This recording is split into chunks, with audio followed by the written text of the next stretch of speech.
Sobatku semuanya, kembali terjadi persekusi orang ibadah.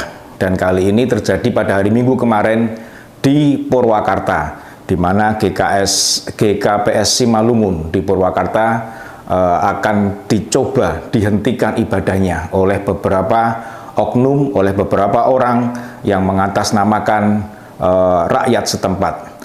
Sobat-sobatku semuanya, hal ini tentunya tidak perlu terjadi, dan melihat pengalaman beberapa waktu yang lalu yang terjadi untuk jemaat Gereja Kristen Kemah Daud di Lampung, kita sangat mengapresiasi kepolisian. Kita sangat mengucap syukur kepada pihak kepolisian, di mana pada akhirnya sang ketua RT, yaitu yang bernama Saudara Wawan, akhirnya harus berurusan dengan pihak berwajib dan harus mempertanggungjawabkan perbuatannya, yaitu melanggar hukum di mana melarang orang beribadah. Sobat-sobatku semuanya, perlu kita ketahui bahwa negara kita menjamin seluruh rakyatnya untuk bisa beribadah sesuai dengan agama dan kepercayaannya masing-masing. Dan itu bukan hanya dijamin sesuai dengan konstitusi kita di dalam Undang-Undang Dasar 1945, tetapi hal itu pun dituangkan juga, ada juga terlihat di dalam KUHP, Kitab Undang-Undang Hukum Pidana, di mana tentunya hal ini menjadi dasar dari pihak polisi, dari pihak Polda Lampung untuk melakukan penahanan kepada seorang yang bernama Wawan Kurniawan tersebut. Sobat-sobatku semuanya, sebetulnya ini semua muncul adalah akibat atau efek samping yang ditimbulkan dari SKB 2 menteri yang kita selama ini kenal dan kita selama ini dengar, di mana di situ sebetulnya tujuan dari penerbitan SKB itu, mau tidak mau kita akui bahwa itu adalah bagus. Itu untuk mencegah tumbuh liarnya berkembang sebuah organisasi yang menamakan dirinya agama atau yang menamakan dirinya unsur kepercayaan, tetapi ternyata justru beraliran yang tidak jelas, di mana bangsa kita Indonesia mengenal yang namanya sila pertama, yaitu ketuhanan yang Maha Esa.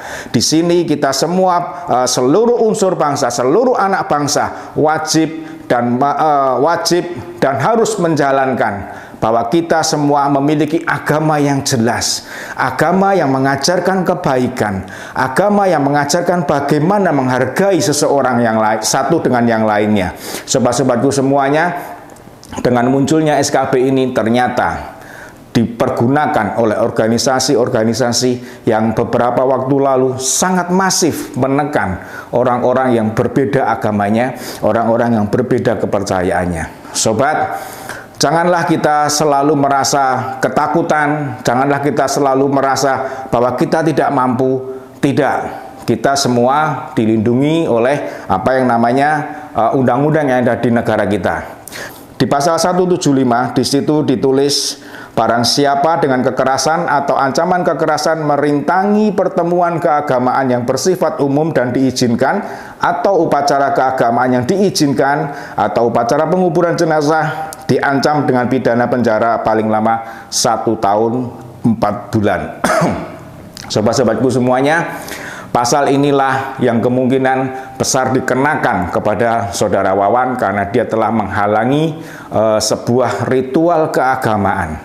Sobat-sobatku semuanya, sebenarnya masih ada satu pasal lagi yang sangat membuat keinginan dari beberapa masyarakat, yaitu adanya satu pasal yang dikenakan kepada Saudara Wawan, yaitu pasal 156A KUHP, yaitu dipidana dengan penjara selama-lamanya 5 tahun barang siapa dengan sengaja di muka umum mengeluarkan perasaan atau melakukan perbuatan yang pada pokoknya bersifat permusuhan, penyalahgunaan, atau penodaan terhadap suatu agama yang dianut di Indonesia. Kenapa Wawan bisa dikenakan penodaan suatu agama? Karena pada saat dia melarang memberhentikan ibadah, itu sudah satu kesalahan yang dilakukan. Yang kedua, dia berjalan dengan arogansinya menuju ke mimbar. ke mimbar, di mana mimbar itu sebetulnya hanya diperuntukkan oleh seorang pendeta, atau di dalam agama Kristen dikenal dengan sebutan seorang hamba Tuhan yang menyampaikan firman Tuhan kepada jemaatnya, di mana mimbar itu adalah otoritas daripada Allah. Di mimbar itu orang Kristen mempercayai bahwa disitulah Allah hadir pada saat kita melakukan ibadah. Dan seorang Wawan dengan penuh arogansi, dia berjalan dan mengeluarkan kata-kata yang tidak pantas, memberhentikan, seolah-olah Tuhan tidak berada di tempatnya. Sobat, inilah yang perlu sebenarnya diketahui, bahwa Wawan sudah melakukan penodaan agama terhadap agama Kristen. Sobat-sobatku semuanya, selanjutnya kita lihat apa yang ada di SKB 2 Menteri. Saya akan mencoba untuk membaca satu persatu dari beberapa pasal dan ayat yang saya ketahui. Yang pertama, di bab 1, di ayat yang ketiga, di situ dituliskan rumah ibadah adalah bangunan yang memiliki ciri-ciri tertentu yang khusus dipergunakan untuk beribadat bagi para pemeluk masing-masing agama secara permanen, tidak termasuk tempat ibadat keluarga. Sobat, rumah ibadah yang dimaksud adalah rumah ibadah yang memiliki ciri khusus, tidak termasuk tempat ibadat keluarga. Nah, kita mengerti yang namanya ibadah bisa dilakukan dimanapun juga.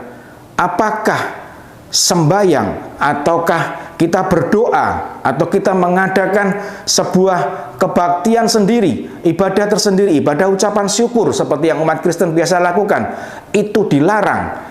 Yang sering terjadi, kadang-kadang terjadi, bahwa seorang jemaat sedang melakukan ibadah ucapan syukur di rumahnya, kemudian didatangi oleh oknum organisasi tertentu, dilarang dan dibubarkan. Karena dengan sebutan bahwa itu adalah rumah tinggal, bukan rumah ibadat. Di sini dikatakan adalah yang termasuk rumah ibadah adalah yang memiliki ciri-ciri khusus. Ciri khusus itu kelihatan. Kalau gereja bangunannya seperti apa, masjid bangunannya seperti apa, pura bangunannya seperti apa, kelenteng dan wihara bangunannya seperti apa, semua terlihat cirinya. Dan tidak termasuk tempat ibadat keluarga. Kita berdoa, kita bersembahyang, kita sholat, itu pun beribadah. Cuma kita lakukan di rumah. Nah, sobat-sobatku semuanya, di sini kadang-kadang menjadi rancu. Karena umat Kristen atau umat agama tertentu dalam beribadah tentu masuk dalam rumah ibadah. Dan itu izin dipersulit, pendirian rumah ibadah dipersulit, dengan sebutan tidak sesuai dengan SKB 2 Menteri atau segala macam lah, tidak diperkenankan melakukan ibadah dengan baik. Sedangkan ada beberapa orang, saya katakan beberapa orang karena tidak semua, dan kebetulan memang ini dari orang yang beragama Islam, walaupun ini tidak mencerminkan orang Islam seluruhnya. Mereka melakukan ibadah, bahkan ada yang di tengah jalan raya, sholat bersembahyang di tengah jalan raya, seperti yang pernah beredar di medsos. Sobatku semuanya, apakah itu rumah ibadat? Apakah itu beribadah di rumah? Dan kenapa hal itu tidak dilarang? Karena jelas itu membahayakan baik dirinya sendiri maupun kendaraan yang lewat, yang mungkin karena mengantuk atau mungkin karena apa akhirnya menabrak orang yang lagi bersembahyang. Apakah itu nanti tidak akan dijadikan sebuah politisasi? Apakah itu tidak akan dijadikan sebuah isu yang bisa memancing sebuah keributan di negara kita tercinta ini? Sobat-sobatku semuanya, di SKB 2 Menteri pasal 14 ayat 1 dituliskan pendirian rumah ibadat harus memenuhi persyaratan administratif dan persyaratan teknis. Sobat, ini semua persyaratan administratif dan persyaratan teknis bukan hanyalah untuk mendirikan rumah ibadat. Ini persyaratan yang secara umum. Anda mendirikan rumah, Anda mendirikan hotel, Anda mendirikan gedung pertemuan, tentu memiliki persyaratan administratif dan persyaratan teknis. Salah satunya ada gambarnya. Kemudian ada pula gambar-gambar di bagian-bagian mana pencegahan jika terjadi bencana, kekuatan ataukah bangunan itu menggunakan apa, itulah tentu selalu tertulis di dalam setiap IMB dan harus ada. Tidak mungkin Anda hanya mendirikan bangunan tanpa ada perinciannya seperti ini. Nah, di dalam ayat 2, pasal 14 ayat 2, selain memenuhi persyaratan sebagaimana dimaksud pada ayat 1, pendirian rumah ibadat harus memenuhi persyaratan khusus yang meliputi daftar nama, KTP rumah ibadat, pengguna rumah ibadat paling sedikit 90 orang yang disahkan oleh pejabat setempat sesuai dengan tingkat batas wilayah sebagaimana dimaksud pasal 13 ayat 3 sebelumnya. Sobat-sobatku semuanya, seseorang yang akan mendirikan rumah ibadat tidak mungkin hanya 2 atau 5 orang kemudian mendirikan gereja, mendirikan pura, mendirikan kelenteng, atau mendirikan masjid atau musola. Tentu tidak mungkin. Pasti sudah memiliki jemaah yang bisa dihitung dalam jumlah puluhan. Bahkan tidak menutup kemungkinan jemaatnya sudah 90 orang, 100 orang, baru mereka mempunyai kekuatan secara materi untuk mendirikan bangunan. Karena mendirikan gereja atau masjid tidaklah sembarangan. Tentu dihitung jumlah jemaat yang hadir, jumlah jemaat yang menjadi anggotanya, dan bagaimana nanti kekuatan bangunannya. Itu membutuhkan biaya yang tidak sedikit. Tentu hal ini tidak ada masalah. Nah, yang kedua adalah ayat 2 poin B, dukungan masyarakat setempat paling sedikit 60 orang yang disahkan oleh lurah atau kepala desa. Sobat, di titik inilah selalu dipermasalahkan oleh masyarakat yang mungkin bukan wilayah di mana rumah ibadat itu akan dibangun. Di poin inilah yang dijadikan poin untuk melarang mendirikan rumah ibadat. Sebetulnya jika kita berada di tempat yang mayoritas, itu tidak ada masalah bagi kita. Muslim berada di tempat yang mayoritas Muslim, tidak akan ada masalah dengan 60 kakak. Tetapi Kristen yang berada di mayoritasnya Muslim, ini akan menjadi masalah karena akan susah menemukan sebanyak 60 orang ini. 60 kakak, 60 KTP. Sobat-sobatku semuanya, inilah yang menjadi alasan dan kemungkinan besar inilah yang harus diadakan uji material atau judicial review di Mahkamah Konstitusi oleh unsur-unsur agama. Bukan hanya Kristen dan Katolik saat ini, tetapi seluruh unsur agama. Marilah bersama-sama mengadakan uji materi ke Mahkamah Konstitusi, karena pada saat ini di mana Anda berada, mungkin Anda mayoritas, tapi saudara Anda, sahabat Anda, relasi Anda bisa berada pada posisi Anda minoritas. Dan hal itu tentu akan terganggu. Sobat-sobatku semuanya, sebetulnya hal ini pun di SKB 2 Menteri sudah diberikan jalan keluarnya. Hanya orang-orang masyarakat tidak mengetahui karena mungkin pasal ini, ayat ini tidak populer. Di pasal 14 ayat 3 di situ dijelaskan dalam hal persyaratan sebagaimana dimaksud pada ayat 2 huruf A terpenuhi, sedangkan persyaratan huruf B tidak terpenuhi.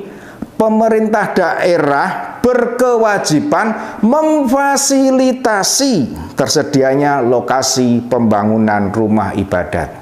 Sobat, pemerintah di dalam menerbitkan suatu peraturan sudah memberikan hal yang terbaik.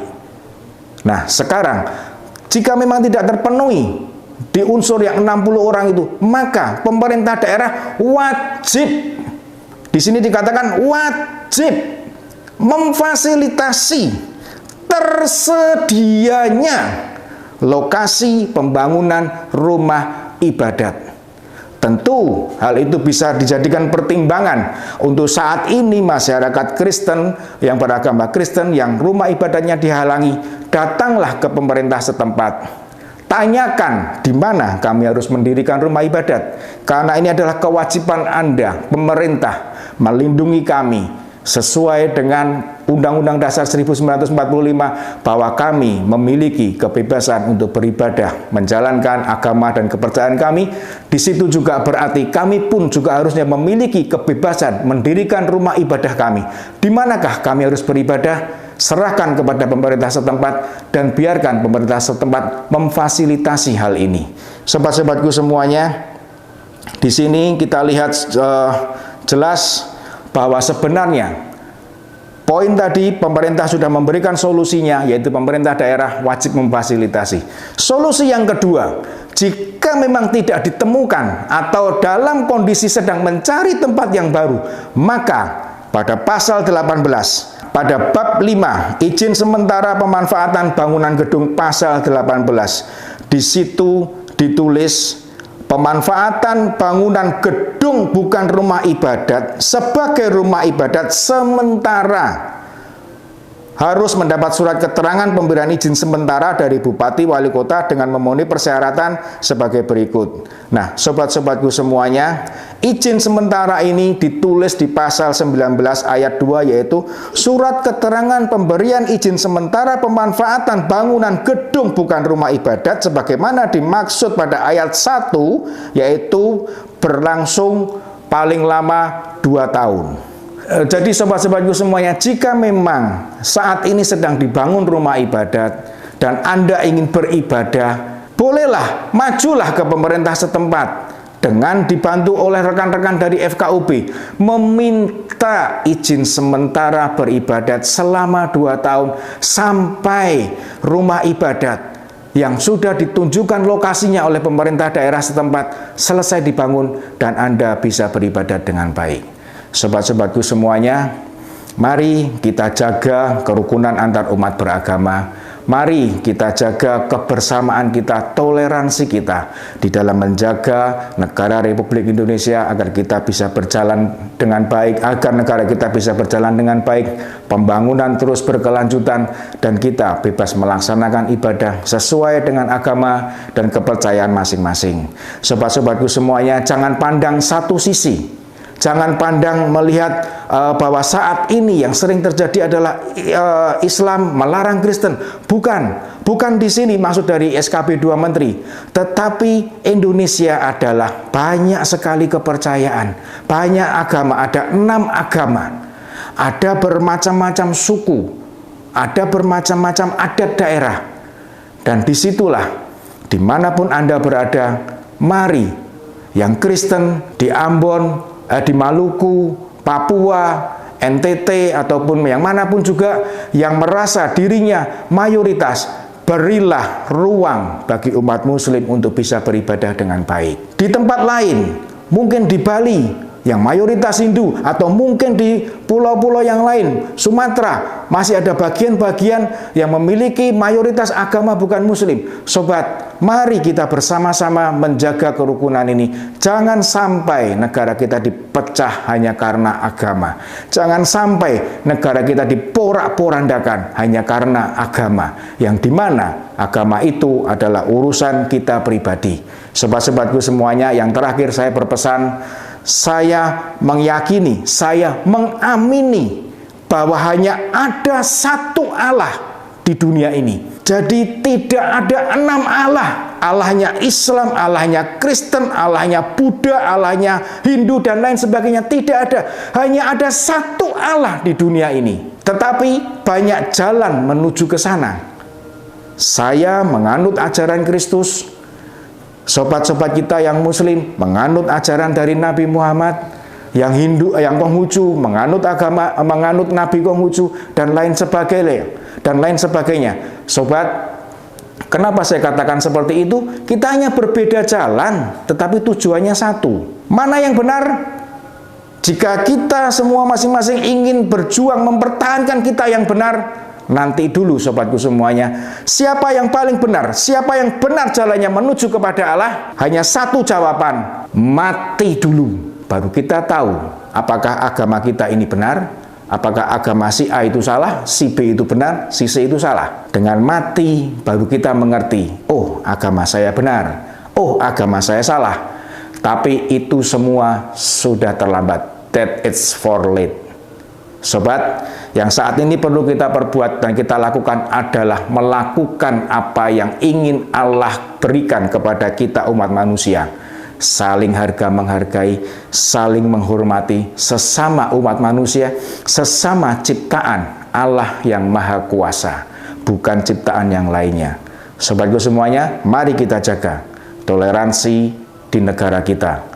Salam Opidantos.